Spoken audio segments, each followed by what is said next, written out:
темір суып кеткенде емес, темірді ыстық кезінде бас дейді.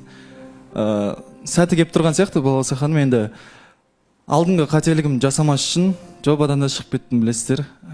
Сол себепті Назым, мына гүл саған. Және де Балауса ханым, айтып жеткізе алмай тұрмын. Сол экранына назар аударып. Қалған видеодан көреміз. Қалған видеодан көрсек болады. Жақсы, көрейік енді. Көрейік. Құрметті достар, 2 декабрь 23-26. Енді таныстыққа ұсыныс сөз салуда енді сәл креативно жеткізгіміз келді, және де көмекке ұялу өзім әйтеуір Назымды шақырдым.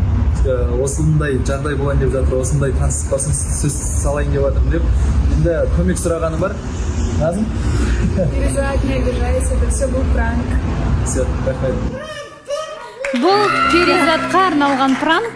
Балауса ханым, құрметті көрермендер, кешеден бері мен кәдімгідей хейтқа қалдым ше. Өзім бір түрлі сезініп сондай болып кетті. 2 жұпта ажыратқандай болып қалдым да.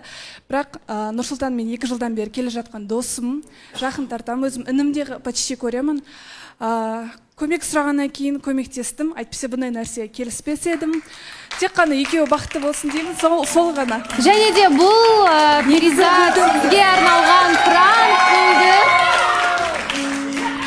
Назым, негізі бұл гүлдің иесі мен емес, Перизат.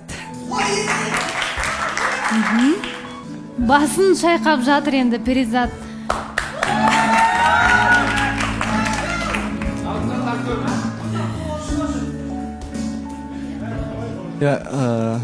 Перизат, мына гүл шоқтары саған.